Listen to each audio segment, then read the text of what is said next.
Бүгүнкү сабакта этиштин англис тилиндеги 12 чагына сүйлөмдү түзүп көрөбүз да, ушул бир сүйлөмдү баардыгына салыштырып түзүп көрөбүз. Мынакей азыр бул жерде мен мектепке барам. I go to school. I go to school.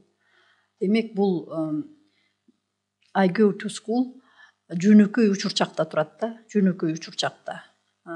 Жөнөкөй учурчагыбыз present simple tense'те турат бул. Present simple деп жазалык. Present simple. Бул жөнөкөй учурчакта турат. Демек биз дайыма мектепке барат экенбиз, жосо мен дайыма мектепке барат экенмин да. Күндө барам. Мына ушуну I go to school менен берет экенбиз. Эми ушул I go to school'ду биз өткөн чакта кандай кылып колдонобуз азыр көрөбүз, мынакей I go to school.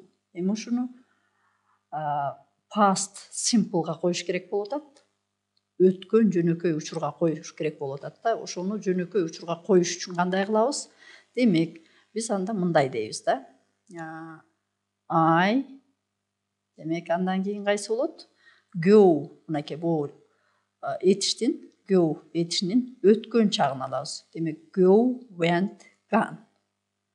I went, өткөн чагы went.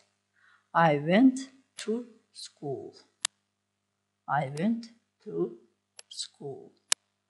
Мында сүйлөм мен мектепке бардым. Кечээ болсо мектепке бардым. Өткөн чакта болду. Көрдүңөрбү? Бул дайыма барам, бул бардым. Эми future'ге коюшубуз керек.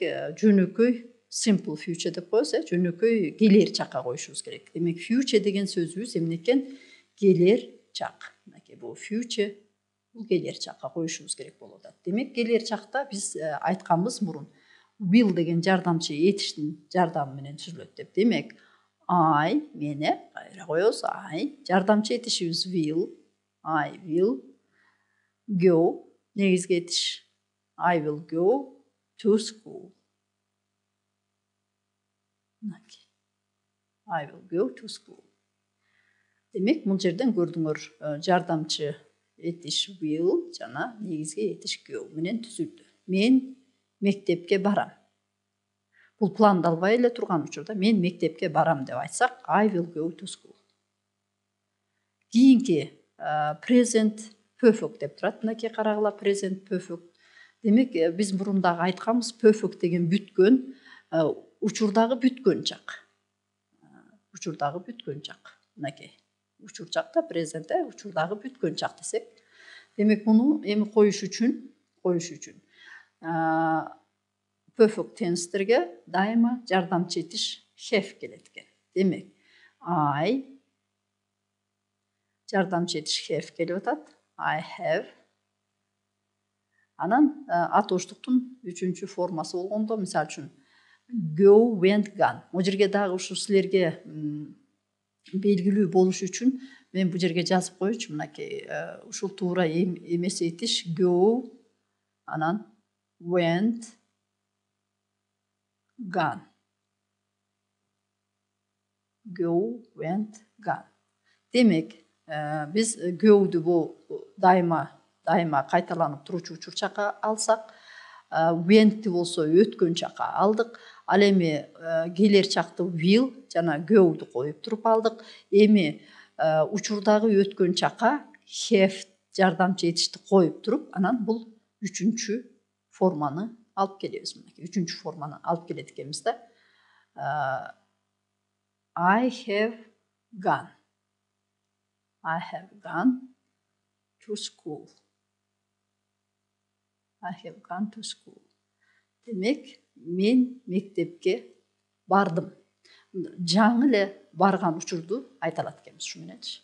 Мен мектепке келдим, мен мектепке бардым. Жаңы. Кийинки чак, демек бул жерде present perfect have жардамчы этиши жана дагы атоштуктун 3-чү формасын алдык, көрдүңөрбү? Эми past perfect. present perfect have менен түзүлүп атса, past'ы had болот. Had болот. Муну дагы өткөнбүз. Эки кыймыл аракет өткөн чакта келет деп. Биринчи кыймыл аракет болгон кыймыл аракетти биз ушул past perfectке коебуз деп мурунку сабактарда да айтылган, азыр дагы эсиңерге тутуп койсоңор болот. Демек биз бул сүйлөмдү past perfectке коюш үчүн анда мындай болот экен. Анда мынтип коет экенбиз да. I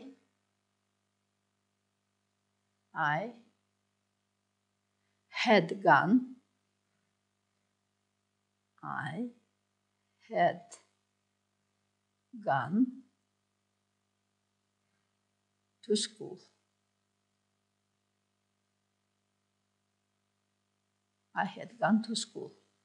Демек мен мектепке барганмын. Жаңы эле мектепке келдим, мектепке бардым деп айтсак, анда мында болсо мен мектепке барганмын. Же болсо сен келгенче мен мектепке барганмын деп айтсак дагы туура болот экен. Демек past perfect мынакей ушундайча түзүлөт экен. Had анан gone менен. Андан кийин бизде future perfect деп жазылып турат. Future perfect демек future келерки, perfect бүткөн чак. Демек келердеги бүткөн чак. Карагылачы эми. Келердеги бүткөн чак десек, анда муну кандай кылабыз? Келердеги бүткөн чак. Future perfect.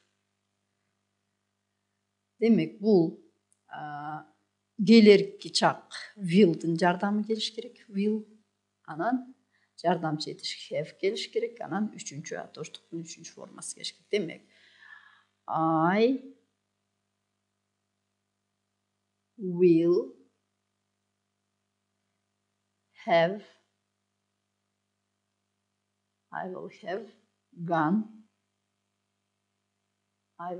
gone to school. I will have gone to school. Демек will жардамчы этиш келер чактыкы, анан have gone менен түзүлдү. Муну future perfect'тү биз которгондо I will have gone to school. Демек мен барамын. Мен барып калган боломун мектепке. Мен барып калган боломун да мектепке. Андан кийин